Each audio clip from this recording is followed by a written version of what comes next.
What's good, y'all? So this video, like many other videos, is pretty much me talking about my experience and journey of life, of spirituality, into more so of a greater reality and more higher alignment and more embodiment. And so specifically today, we're going to be talking about, which will be more videos, which will be talking about my journey in becoming a quote unquote Christian and me coming out of that Christian dogmatism into something totally different, something more embodied, something more freer, that's more in alignment and more practice oriented. So in saying that, let's say before 2016, so a lot of my journey happened about 10 years. And I can say I've been on a journey of self-awareness journey, spiritual journey. And it does involve scripture. Of course, I relate to it in a different way. What I'm trying to do with it is different. I'm optimizing for transformation and wisdom, right? But in saying that, let's say before 2016, right, I dealt with a lot of guilt, a lot of shame. And one thing I would say is, I think the origin of that is more so trauma. But early on in my experience within Christianity and how my authority with, you can say, my mother, how that transferred into religious. And so I became very dogmatic about what is right, what is wrong, different teachings. I don't know if you guys know these people. We're talking about the whole reform movement within the Christian wing of Christianity. And I became very dogmatic about certain beliefs. I became very legalistic at one point in my life, really young. I'm literally in the hood talking to people about Jesus and all these things. And you can say now I was in and out though. I wasn't consistent within it. But I will always have these episodes throughout the years. You can say through 2000, during my high school years, in and out. But it always was the same thing. But as time progressed, I got worse. It felt like I've gotten worse to the point where I would structure my whole life based upon certain beliefs. The people who I talked to, they had to believe certain things, right? And it really wasn't no real connection with the people that I was associated with, even the people that I went to church with. I made decisions based upon certain dogmatism on the kind of people or the women I should marry. And in the end, all of these things, you can say in my younger years, up until 2016, it really structured my life. But when I realized that these things had to die, right? Which I will go into more detail in future videos. But let's say around 2016, I was married. And for me, a lot of my transformation and you could say realization was happening more so on a more personal level. And me being within the church system, right? Me being like in certain Christian circles, they have the church discipline and stuff like that. And I could remember around 2016 where so like I was married and I joined this church, and of course they monitor your behavior and things like that, and quote unquote making sure you're walking for Jesus and all these things like that. And I wound up doing some things, right? I wound up coming clean about some things. And during the process of me going to the pastor and stuff like that, they told me I had to do certain things. And around this time, I was just going through a lot on a personal level in the marriage and just was so confused. But this situation for me was a way for me, looking back at it, this situation for me, it was a way for me to escape and not go to church.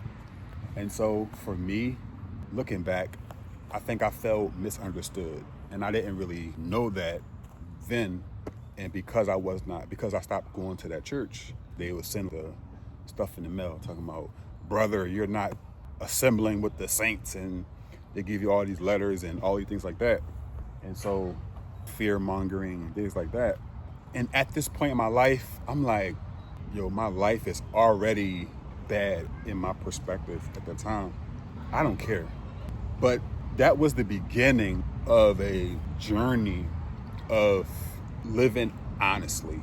Now, some people would say on the Christian side, right? People who are a part of these kinds of churches, they'll say he just want to sin and shit like that. I don't think I was ever because again, I grew up really responsible. I grew up understanding that my actions had consequences to them. So my mother, which was, right, she was very strict, and I live in Philly, so her job was to make sure that I don't go to jail. And so my mom literally raised me with an iron fist. And she attached punishment, physical punishment to that. And so growing up, I really was not a bad kid, you know what I'm saying? But in saying that, how I was raised, being in a church in that setting, and for me, it was suffocating. And again, I allowed myself to suffocate myself with the many rules and all these things like that, and dealing with the shame and guilt about hell and stuff like that, which I struggled with that many years. I struggled with that for a long time. And so back to what I was saying, many people on the other, I would say, oh, he just wanted to sin. And the truth is that didn't happen. After I left that church, right, and I went through different phases of just trying to live honestly, trying to really see what I really think about myself, my behavior, and really trying to align myself with why did I really leave, and not lying to myself. A lot of it was the pressure and of what I was going through in my marriage at the time, and just the religious pressure of keeping up this performance when I look back at it. But at the time, I'm really just afraid. I'm in fear of leaving this church. But I did, because I just felt so not heard, not understood. And I felt it was just at that time, it was my thinking at that time was more so they don't understand me. But when I look back, yes, it was me feeling not understood. But it also was just me not wanting to do that. It was just me looking at it, bro, I really just want to move on. I don't know what I'm doing, but I want to do that. I want to just leave. I was just tired of the whole thing. And I was still trying to keep my marriage right. I felt like no one really had the answers. They had these biblical things that was talked about, but it just felt so surface level. It didn't really feel like, at the time it felt so surface. And it felt like to me, we wasn't really getting to the meat of our relationship. And the church was not, it was more so about what you're supposed to be doing biblically. But it didn't really get to the actual person. And so for me, through the pressure of the marriage, through the pressure of my guilt and shame, and through me just feeling like I had nothing to lose, I left.